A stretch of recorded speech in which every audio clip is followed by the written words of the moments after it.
Hello, नमस्कार, good afternoon. आज के लेक्चर हम जानेंगे मेंस्ट्रुअल साइकिल के बारे में। फीमेल में जो आपका मेंस्ट्रुअल साइकिल आता है वो कौन कौन से हार्मोन उसको रेगुलेट करते हैं, कौन कौन से उसके अंदर फेस होते हैं, इनके बारे में हम आज के लेक्चर में जानने वाले हैं। कौन से फेस में क्या होता है, कौन कौन से फॉलिकल्स का इसमें और कौन कौन से इसमें सेल्स का रोल होता है, कौन कौन से टिश्यू का इसमें आपका रोल होता है, ये सब के बारे में हम आज के लेक्चर में जानने वाले हैं। राइट, तो चलिए आज के लेक्चर को हम शुरू करते हैं। जब भी बात आती है आपको मेंस्ट्रुअल साइकिल की, तो मेंस्ट्रुअल साइकिल आपका स्टार्ट हो जाता है फीमेल में 13 से 15 साल की एज में, 13 to 15 की एज में आपका ईयर ऑफ एज में आपका मेंस्ट्रुअल साइकिल स्टार्ट हो जाता है। और जब फीमेल को, जब आपकी गर्ल्स को क्या रहता है, फर्स्ट जो आपका पीरियड आता है, जो आपका फर्स्ट मेंस्ट्रुअल ब्लीडिंग आता है, उसको हम बोलते हैं मेनार्की, है ना। जो आपका फर्स्ट पीरियड आता है आपका एट द एज ऑफ 13 से 14 साल या 13 से 15 साल की एज में, उस फर्स्ट पीरियड को हम क्या बोलते हैं, मेनार्की। क्या बोलते हैं, मेनार्की, राइट। और जो आपका लास्ट पीरियड होता है एट द टाइम ऑफ 45 से 50 साल की एज में, इसको हम क्या बोलते हैं, मीनोपॉज या मेनोपॉज। क्या बोलते हैं, मेनोपॉज, मेनार्की एंड मेनोपॉज।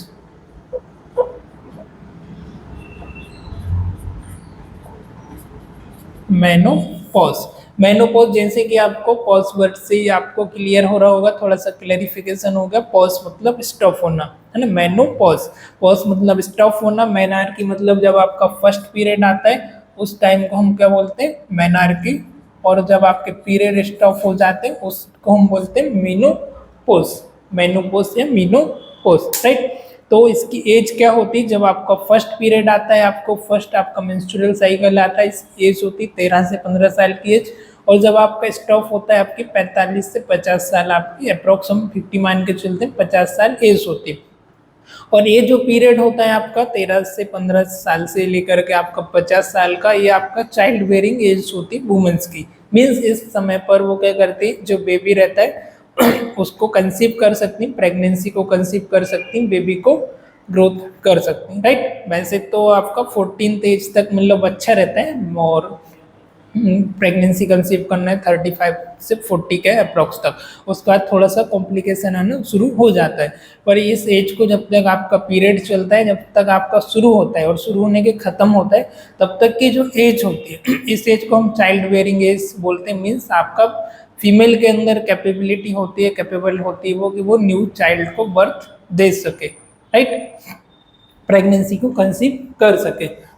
तो अब ये कंट्रोल कैसे होती है आपका, हमने देखा है कि आपका जो भी चीज़ें हैं, आपके जितने भी ऑर्गन्स है, जो भी आपकी बॉडी की प्रोसेस है, वो कहीं ना कहीं आपके नर्वस सिस्टम से, आपके ब्रेन से, आपके हाइपोथैलेमस से और आपके ब्रेन के ऑर्गन से ये कंट्रोल होती है। तो ये भी कहीं ना कहीं आपके हार्मोन से, आपके ब्रेन से, आपके हाइपोथैलेमस से, आपकी पिट्यूटरी ग्लैंड से ये भी कंट्रोल होता है। चलिए देख लेते हैं इसके बारे में कैसे होता है। तो आपका जो हाइपोथैलेमस होता है ब्रेन के अंदर, हाइपोथैलेमस आपको एक हार्मोन रिलीज करता है, इसको बोलते हैं गोनेडोट्रोपिन रिलीज हार्मोन। किससे रिलीज होता है, आपके ब्रेन के हाइपोथैलेमस रीजन से। ये क्या करता है, गोनेडोट्रोपिन रिलीजिंग हार्मोन्स। ये कहाँ से होता है आपके, फिर anterior releasing hormone, anterior pituitary से। अब आपकी एंटीरियर पिट्यूटरी से जो हार्मोन रिलीज होते हैं वो आपके कौन से हार्मोन होते हैं, ये आपका स्टिमुलेट करता है, आपकी एंटीरियर पिट्यूटरी को कंट्रोल करता है, आपकी एंटीरियर पिट्यूटरी को। और जो आपकी एंटीरियर पिट्यूटरी ग्लैंड होती है उससे जो हार्मोन रिलीज होते हैं उनके बारे में हम देख लेते हैं। तो उससे आपका रिलीज होता है फर्स्ट आपका फॉलिकल स्टिमुलेटिंग हार्मोन, और दूसरा आपका हार्मोन रिलीज होता है वो होता है आपका ल्यूटिनाइजिंग हार्मोन। और कौन सा हार्मोन, फॉलिकल स्टिमुलेटिंग हार्मोन, दूसरा हार्मोन होता है ल्यूटिनाइजिंग हार्मोन। ये दोनों हार्मोन रिलीज होते हैं आपके एंटीरियर पिट्यूटरी ग्लैंड से। इन शॉर्ट में हम इसको बोलते हैं एफएचएस, फॉलिकल स्टिमुलेटिंग हार्मोन। दूसरा आपका एलएच, ल्यूटिनाइजिंग हार्मोन। ये क्या करते हैं, आपकी ओवेरीज में सीक्रेट होते हैं, ओवेरीज में जाते हैं। ओवेरीज के बाद आपका एफएचएस हार्मोन क्या करता है, ओवेरियन फॉलिकल को रिलीज करता है। ओवेरियन फॉलिकल कंट्रोल होता है आपके, ओवेरियन फॉलिकल रिलीज होता है जिससे आपका एस्ट्रोजन का प्रोडक्शन होता है। उसके बाद आपका एलएच, ल्यूटिनाइजिंग हार्मोन भी ओवेरीज को कंट्रोल करता है। ओवेरीज के आपके कॉर्पस ल्यूटियम को कंट्रोल करता है, कॉर्पस ल्यूटियम से आपका प्रोजेस्टेरोन हार्मोन रेगुलेट होता है। तो इस तरीके से आपकी बॉडी में ये हार्मोन रिलीज होते हैं, हमने देखा। एक कंट्रोल होते हैं आपके हाइपोथैलेमस से, उसके बाद आपकी एंटीरियर पिट्यूटरी आती है जो आपको फॉलिकल स्टिमुलेटिंग और ल्यूटिनाइजिंग हार्मोन का रिलीज करती है, जो आपके ओवेरी के कंट्रोल को देखते हैं। ओवेरी में आपका फॉलिकल ओवेरियन फॉलिकल आता है और एफएचएस उसको देखता है, और उसकी वजह से जो हार्मोन जनरेट होता है वो होता है आपका एस्ट्रोजन।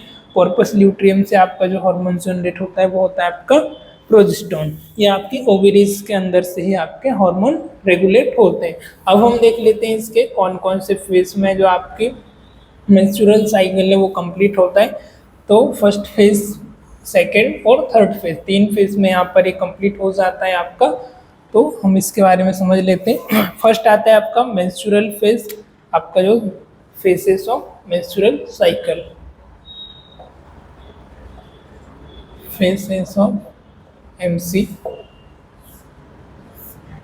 है आपका 3 फेज में कंप्लीट हो जाता है, राइट।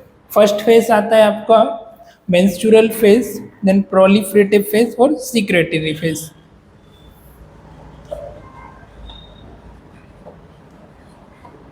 फेज दूसरा प्रोलिफरेटिव फेज, तीसरा सीक्रेटरी फेज। तो ऐसे करके 3 फेज में होता है। फर्स्ट आपका जो फेज होता है वो कितने दिन चलता है? 4 दिन। फिर दूसरा आपका 10 दिन, और फिर नेक्स्ट आ जाता है आपका 14 डेज,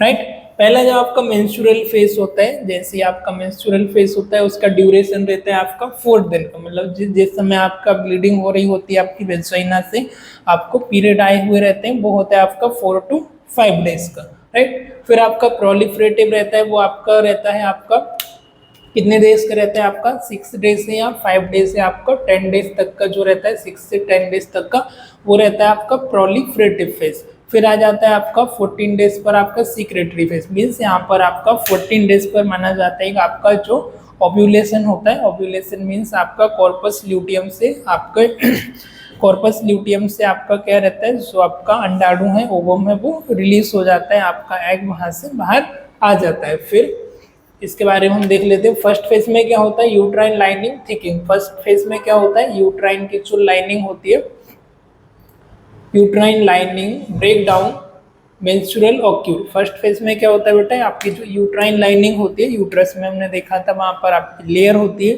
कौन सी? आपकी एंडोमेट्रियम की आपकी लेयर होती है। दूसरी आपकी लेयर होती है basal body of endometrium. Then आपकी एक फंक्शनल लेयर होती है। 2 लेयर आपकी यहाँ पर प्रेजेंट होती है।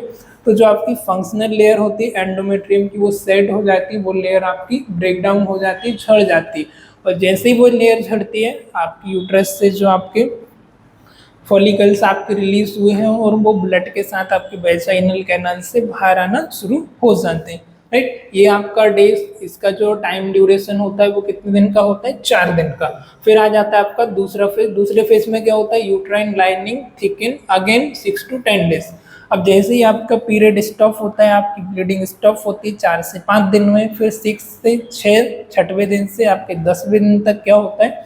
आपकी जो यूट्रस की लाइनिंग है वो वापस से थिक होना शुरू हो जाती है, जैसा कि यहाँ पर हमने डायग्रामेटिक प्रेजेंटेशन में दिखाया है। वापस से जो आपकी लाइनिंग है वो क्या होता है? थिक होना शुरू हो जाती है। फिर थर्ड फेज जब आपका आता है, ओव्यूलेशन ऑक्यू यूजुअली 14 डेज। अब जैसे ही आपका 14 दिन आता है, यूजुअली मतलब 14वें दिन आपका ओव्यूलेशन हो जाता है। ओव्यूलेशन होने से कॉर्पस बॉडी से आपका जो ओवम है वो रिलीज हो जाता है, ओवम आपका बाहर आ जाता है। ये हमने मेंस्ट्रुअल साइकिल में हमने ओवम रिलीज होता है वो आपने एम्ब्रायो में ओविडक्ट के बारे में देखा है। जैसे ओवम रिलीज होता है उससे एम्ब्रायो उसको कैच करके ओविडक्ट में लेके जाते हैं, राइट। तो ये आपका ओवम 14 डेज पर यूजुअली रिलीज हो जाता है। फोर्थ फेज में क्या होता है? Uterine lining containing two thicken. फिर आपका जो 19 से 28वें दिन है ना, 19 से लेके जो आपके 28 दिन होते हैं, 28 तारीख तक वापस से आपकी जो यूट्राइन लाइन है वो थिक होना शुरू हो जाती है, राइट। थिक होना शुरू हो जाती है और फिर 4 से 5 दिन आता है, फिर धीरे धीरे करके सेट होना शुरू हो जाती। तब जैसे ये सेट होती फिर से आपका मेंस्ट्रुअल साइकिल आ जाता है। देखो यहाँ पर ये पूरी लाइनिंग आपकी से थिक हो रही है, थिक होती जा रही, और जैसे ही आपका फर्स्ट डे शुरू होगा 4 से 5 दिन आएगा, ये आपकी जो फंक्शनल लाइनिंग है वो यहाँ पर झड़ गई, फंक्शनल लेयर है ना, बेसल बॉडी जो है वो वापस से थिक होना शुरू हो जाती है। ऐसे ही करके आपका जो साइकिल है चलता रहता है। आपकी 13 से 15 साल की एज में शुरू हो जाता है और आपकी 45 से 50 वर्ष, 50 से मान के चलते हैं 50 के आसपास की उम्र तक, 50-55 तक चलता रहता है। थोड़ा बहुत किसी किसी फीमेल में आगे पीछे हो सकता है, हम एक्यूरेट नहीं कह सकते, राइट। नहीं तो आप बोलोगे कि सर ने इतना पढ़ाया है और इधर इतना हो रहा है ना, तो थोड़ा बहुत ही आगे पीछे डिफरेंस हो सकता है। 50 से 55 हम यहाँ पर ले लेते हैं, राइट। 45 थोड़ा कम हो जाएगा। तो अभी हम इसको थोड़ा डिटेल में जानेंगे कि कैसे आपका जो फेस है वो कंप्लीट होते हैं। अब ये तो होगी आपके मेंस्ट्रुअल साइकिल की बात। अब आपकी ओवेरीज में भी अलग अलग फेज चलते हैं। इन ओवेरीज में क्या होता है, फॉलिकुलर फेज और ल्यूटिनाइजिंग फेज। कौन कौन सा फेज चलता है बेटा, फॉलिकुलर फेज और ल्यूटिनाइजिंग फेज। दो फेज जो होते हैं वो होते हैं आपकी ओवेरी में। कौन सा, फॉलिकुलर फेज और ल्यूटिनाइजिंग फेज। फॉलिकुलर फेज में क्या होता है आपका, फॉलिकल्स का ग्रोथ एंड डेवलपमेंट होता है, जो कि हम ओवेरी वाले हमने ओवेरीज वाले लेक्चर में थोड़ा बहुत इसके बारे में जाना है। हम वापस इसके बारे में समझ लेते हैं। आपका जो प्राइमरी फॉलिकल रहते हैं, प्राइमरी सेकेंडरी, सेकेंडरी के बाद टर्सरी, और ये पूरी आपकी कॉर्पस बॉडी, इसकी ल्यूटियम का फॉर्मेशन इसके अंदर हो जाता है। और जैसे ही इसका फॉर्मेशन होता है, और बीच में जो आपको रेड लाइन दिख रही है, ये रेड लाइन होती है आपके 14वें दिन, है ना। 14 जैसी डे आता है आपका, 14 डे पर क्या होता है, इसका ये ओवम रिलीज हो जाता है। अभी ओवम तो आपका रिलीज हो गया, इसको हम ओवम में सेकेंडरी oocyte बोल सकते हैं, है ना। ओवम आपके एंट्रम से रिलीज हुआ, अब बच गया क्या, आपका कॉर्पस बॉडी बच गई। इसको हम बोलते हैं बाइट बॉडी। फर्स्ट जो होती है बाइट कॉर्पस बॉडी, और ये होती है येलो, है ना। कौन कौन सी, हम इसको रेड से लिख देते हैं, येलो पेन हमारे पास से नहीं है, इसको हम W कर देते हैं बाइट, और इसको येलो कॉर्पस बॉडी और आपकी येलो बॉडी। यहाँ पर आपकी कितनी, 2 बॉडी बन जाती है।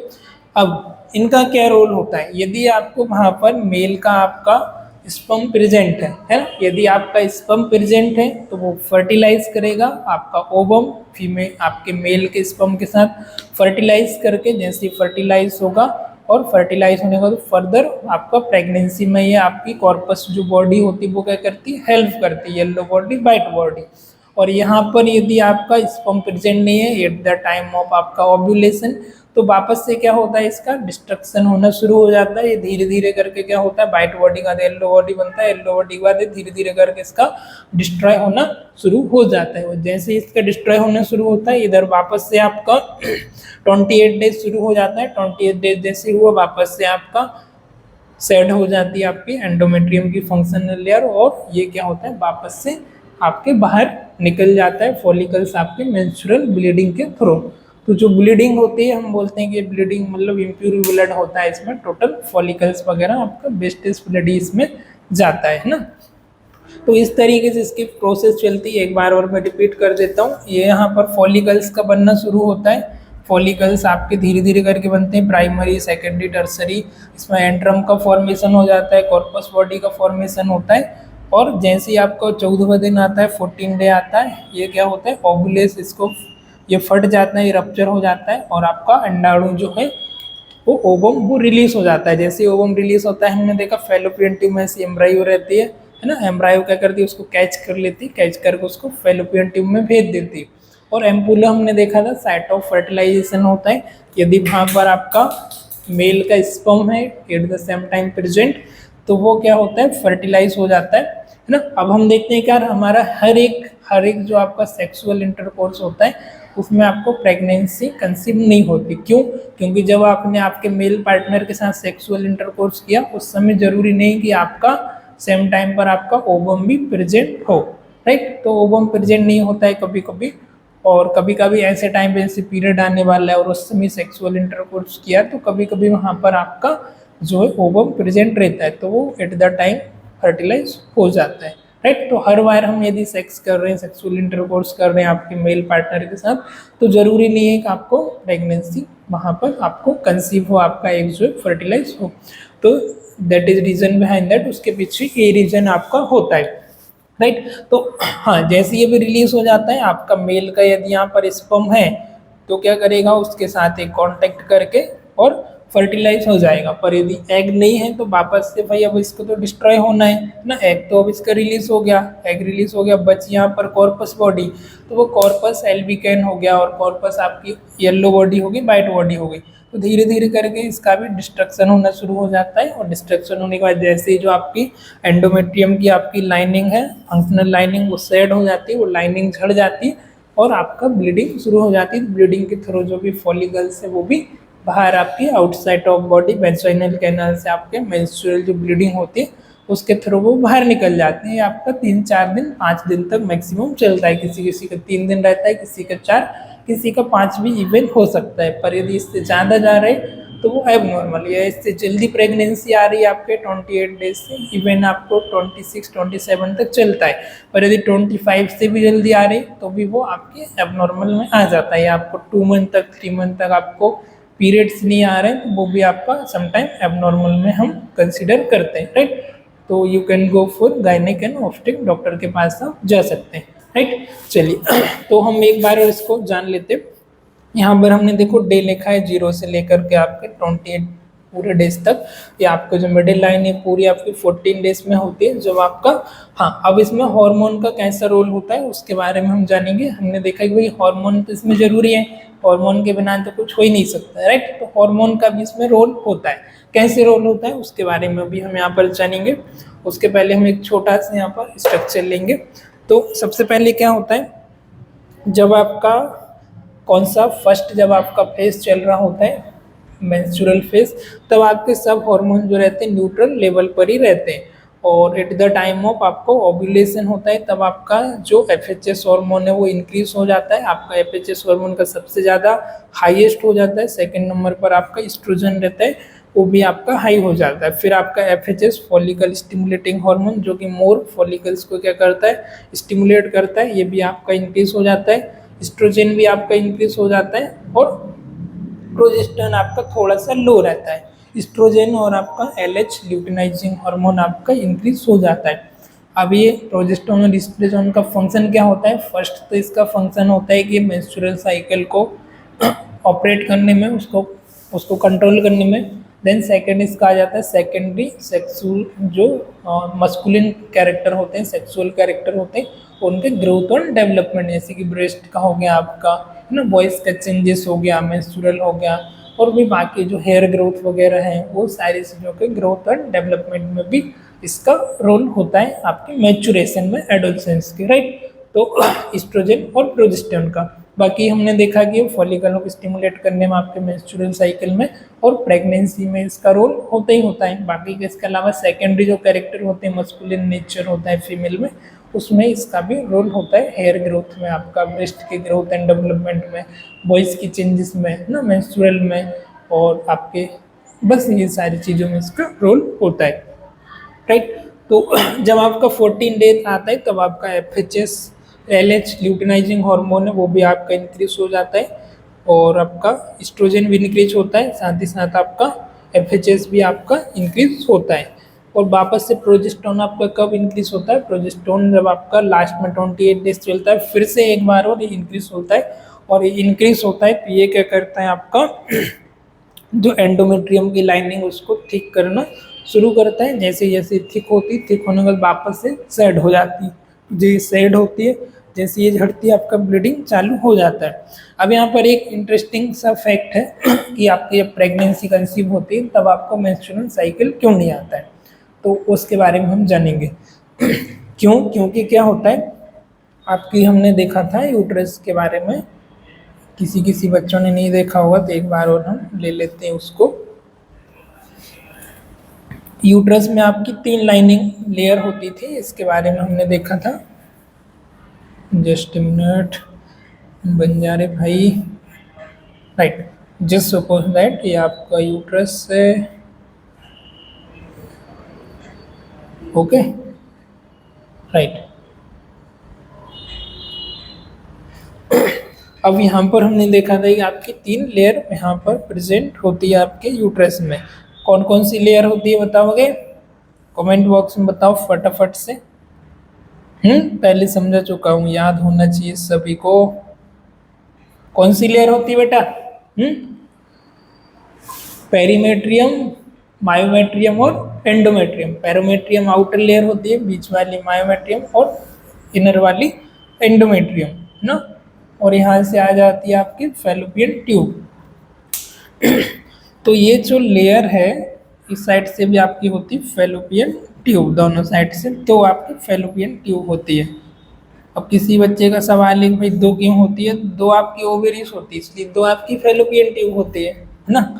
तो अब यहाँ से आ जाता है, यहाँ आके आपका जो एग है वो फर्टिलाइज हो जाता है। और जब ये फर्टिलाइज होता है तो ये हमने देखा कि जो लेयर है यहाँ पे ये क्या हो रही, सेड हो रही, यहाँ से ये पतली होना शुरू हुई थी, वापस से जो फंक्शनल लेयर है ये मोटी होना शुरू हो गई, थिक हो गई। तो ये जो लेयर है बेटा ये हो जाती है थिक। अरे इसको हम रेड से बनाएंगे तो ज़्यादा अच्छे समझ आएगा मे बी।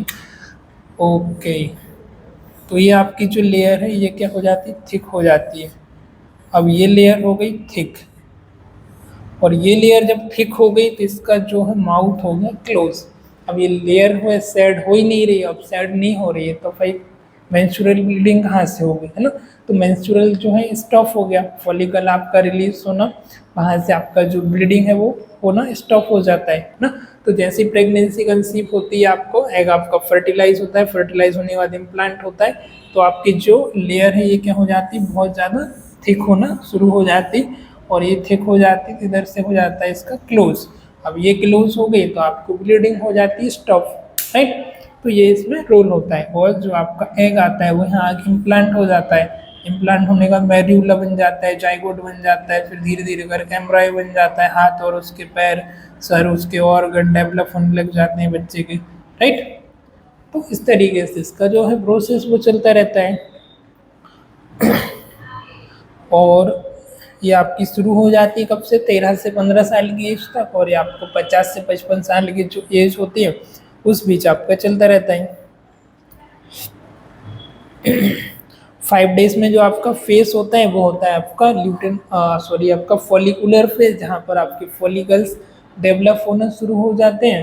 14 डेज पर आकर के होता है ये पूरा से आपका ओव्यूलेट हो जाता है। जैसे ये ओव्यूलेट हुआ फिर आपका 15 डेज से 28 डेज तक वापस से ल्यूटिनाइजिंग आपका फेज शुरू हो जाता है, वापस से डेवलप होना शुरू हो जाते हैं, राइट। वापस से जो लेयर है वो आपकी थिक होना शुरू हो जाती है। ऐसे करके जो है प्रोसेस चलती रहती है, और आपका मेंस्ट्रुएशन साइकिल भी इसी के साथ साथ चलता रहता है।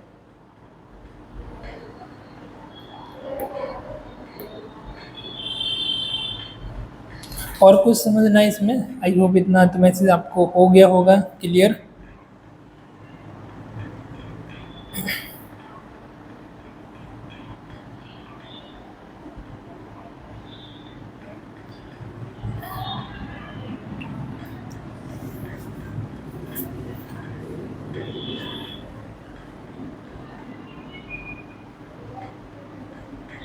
हाँ, अब होता क्या है, जब आपका प्रेगनेंसी जब कंसीव होती है तो ये लेवल क्या होता है, थोड़ा सा आपका कम हो जाता है।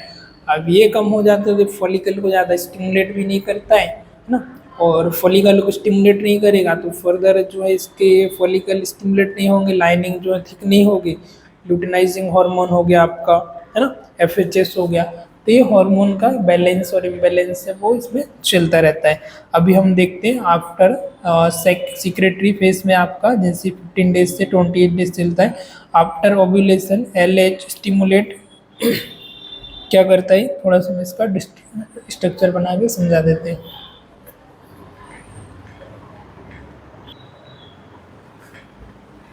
चलिए, तो वापस से हम देख लेते हैं सिक्रेटरी फेज का। सिक्रेटरी फेज बेटा आपका कब से चालू होता है, 15 डेज से लेकर 28 डेज तक, मतलब 15 दिन से लेकर 15वें दिन से लेकर जो 28 आपका 28वां दिन होता है, उस ड्यूरेशन में उस टाइम का जो फेज होता है उसको क्या बोलते हैं हम, सिक्रेटरी फेज। उसके पहले वाला जो था आपका फॉलिकुलर फेज था आपका, राइट। उसके बारे में मेंस्ट्रुअल फेज देखा हमने और फॉलिकुलर फेज के बारे में हमने समझा था। जब आपका ओव्यूलेशन होता है at the time of 14 days, 14वें दिन पर आपका ओव्यूलेशन होता है, वहाँ पर आपका जो LH हार्मोन है वो क्या होता है, पीक पर जाता है। लुटिनाइजिंग हार्मोन आपका पीक पर चला जाता है और आपके ग्राफियन जो फॉलिकल है वो रप्चर हो जाते हैं, राइट। जैसे ही रप्चर होता है आपका एग रिलीज हो जाता है। 14वें दिन पर आपका एग रिलीज हुआ 14 डेज पर, और 15 डेज से आपका दूसरा जो फेज स्टार्ट होता है उसमें क्या होता है, after ovulation LH stimulate development of the corpus luteum. जैसे आपका आफ्टर ओव्यूलेशन क्या होता है, LH स्टिमुलेट होता है और ये क्या करता है, development of the corpus luteum from the rupture follicle. अब आपका रप्चर फॉलिकल हो गया, यहाँ पर आप देख रहे हैं ये, राइट। ये क्या है आपका फॉलिकल्स है, ये फॉलिकल क्या हो गया, रप्चर हो गया। अब रप्चर फॉलिकल का क्या करता है, stimulate development of the corpus luteum. जो कॉर्पस ल्यूटियम उसका डेवलपमेंट शुरू कर देता है from the rupture follicle. Rupture follicle से जो आपका कॉर्पस ल्यूटियम उसका डेवलपमेंट शुरू कर देता है। प्रोड्यूस प्रोजेस्टेरोन सम एस्ट्रोजन इनहिबिट सप्रेस FHS।